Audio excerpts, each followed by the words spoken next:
He a freak, though, man down, color amber lambs. Tell him. Feud between rap artist Drake and Kendrick Lamar is once again heating up after the release of diss tracks. Can't fathom being as great as Michael without putting out the work.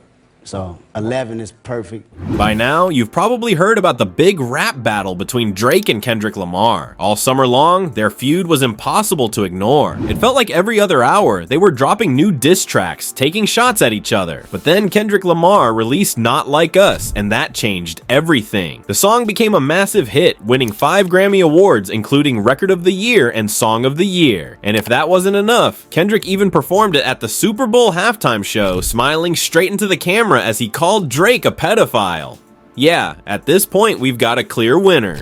But how did we get here? For hip-hop fans, the battle between Drake and Kendrick was pretty cool to see. It's rare to see two of the biggest rappers in the game go at it this hard. It reminded people of classic rap feuds, like Tupac versus Biggie, Dr. Dre versus Eazy-E, or Jay-Z versus Nas. The whole thing had that electric, high-stakes energy that makes hip-hop history. Well, at first it did. As things escalated, the disputes got really personal. Both sides started throwing out serious allegations, talking about domestic abuse, infidelity, pedophilia, and cultural appropriation. It got ugly, and just recently Drake even sued Universal Music Group for promoting Kendrick's song. So what exactly went down? Let's break it all down. If there's one rapper who always seems to be caught up in a feud, it's Drake. The Canadian artist is one of the biggest names in music, breaking records, dominating charts, and racking up Billboard Hot 100 hits like nobody else. But with that level of success comes a big target on his back. Over the years, he's had beef with rappers like Meek Mill and Pusha T.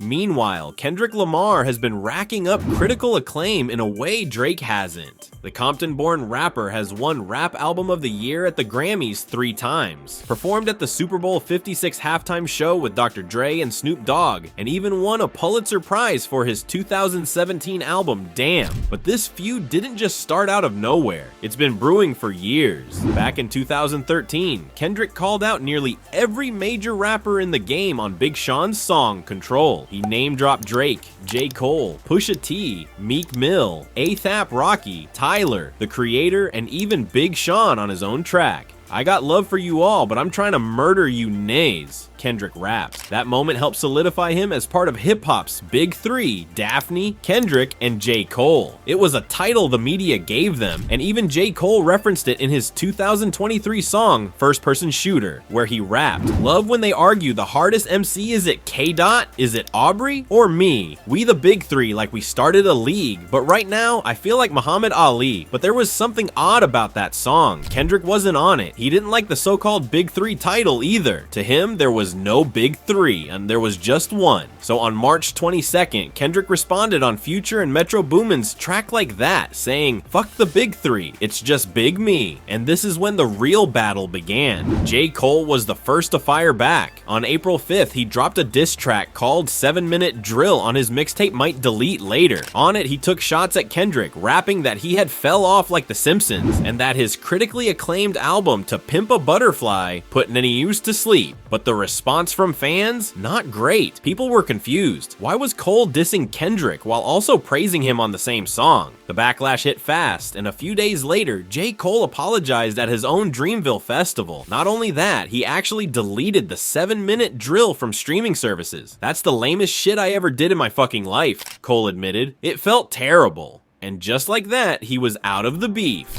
It's important to note that many people felt this was a great decision because K-Dot wasn't exactly someone you want to be beefing, as Drake would find out later. On April 13th, Drake's first response, Push-Ups, leaked online. The song took shots at Kendrick and Metro Boomin, making fun of Kendrick's height and record contract. He rapped, "I'm the hitmaker y'all depend on. Backstage in my city, it was friend zone. You won't ever take no chain off of us. How the fuck you big steppin' with a size 7 men's on?" Then, before Kendrick Lamar even had a chance to respond, Drake surprised everyone by dropping another diss track called Tailor-Made Freestyle. But this one had a twist. Drake used AI-generated voices of Tupac and Snoop Dogg. On the track, he suggested that Kendrick was stalling because he didn't want to compete with Taylor Swift's new album. While some fans liked Drake's earlier track, Push-Ups, most thought Tailor-Made Freestyle was a bad move. Even Snoop Dogg was confused and said as much on Instagram. Finally, on April 30th, Kendrick hit back with a track called Euphoria. The name wasn't random, it was a nod to the HBO show that Drake helps produce. Kendrick didn't hold back.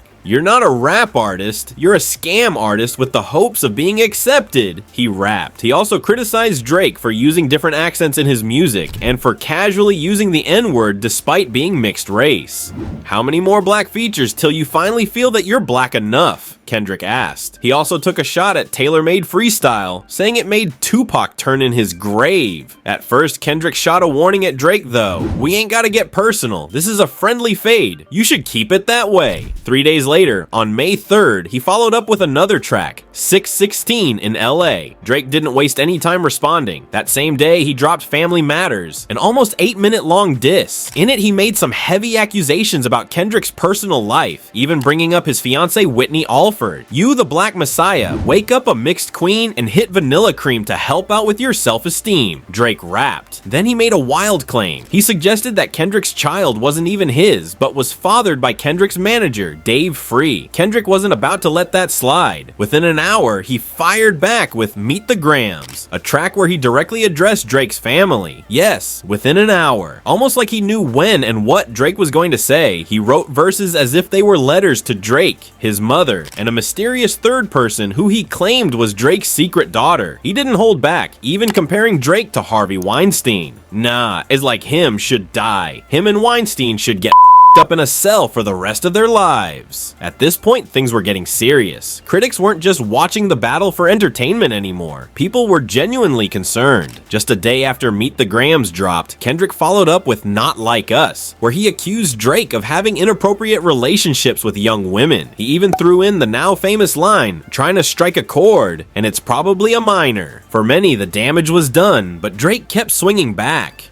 On The Heart Part 6, which dropped on May 5th, he claimed he had set up a fake story about having a secret daughter just to see if Kendrick's team would take the bait. "You gotta learn to fact check things and be less impatient," he rapped. But when it came time to defend himself against the accusations about young women, it didn't go over well. "If I was fucking young girls, I promise I'd have been arrested," he stated. "I'm way too famous for this shit you just suggested." Many thought that line sounded desperate, and instead of clearing his name, it made things worse. Then, something terrifying happened. On May 7th, a member of Drake's security team was shot outside the rapper's Toronto mansion. The guard was rushed to the hospital, but Drake was unharmed. Police had no motive yet, and they made it clear they hadn't found any direct link between the shooting and the rap feud. But the fact that the cover of Kendrick's Not Like Us had included Drake's Toronto mansion only made people more uneasy. Thankfully, after that, things calmed down. Not Like Us became a massive hit, reaching #1 on the Billboard Hot 100. Kendall even performed it 5 times in a row at a show in Los Angeles. Then came another big moment. He was announced as the next Super Bowl halftime show performer. At the 2025 Grammy Awards, Kendrick dominated. He took home Best Rap Performance, Best Rap Song, and Best Music Video. But he didn't stop there. He also won Record of the Year and Song of the Year, proving just how big of a moment he was having. Drake, on the other hand, wasn't done fighting. He decided to sue Universal Music Group, claiming they had artificially boosted the streams of Not Like Us and helped spread what he called false accusations against him. His lawyers argued UMG could have refused to release or distribute the song, or required the offending material to be edited and/or removed. But instead, he claimed the label had turned it into a viral hit on purpose. However, Not Like Us's popularity at this point was pretty evident, especially considering the public reaction at the Super Bowl 59 halftime show in New Orleans on February 9th, bringing out R&B singer SZA, DJ Mustard, Samuel L. Jackson, and Serena Williams. The performance was electric, and Kendrick knew exactly what he was doing when he looked straight into the camera and rapped the line, "Say Drake, I heard you like 'em young." Some fans had wondered if Drake's lawsuit would prevent Kendrick from performing Not Like Us at the Super Bowl, but that clearly wasn't the case. Kendrick even made fun of the situation mid-performance, saying, "I want to perform their favorite song, but you know they love to sue." When his set ended, the stadium lit up with 2 final words, "Game over." And so the beef certainly has ended.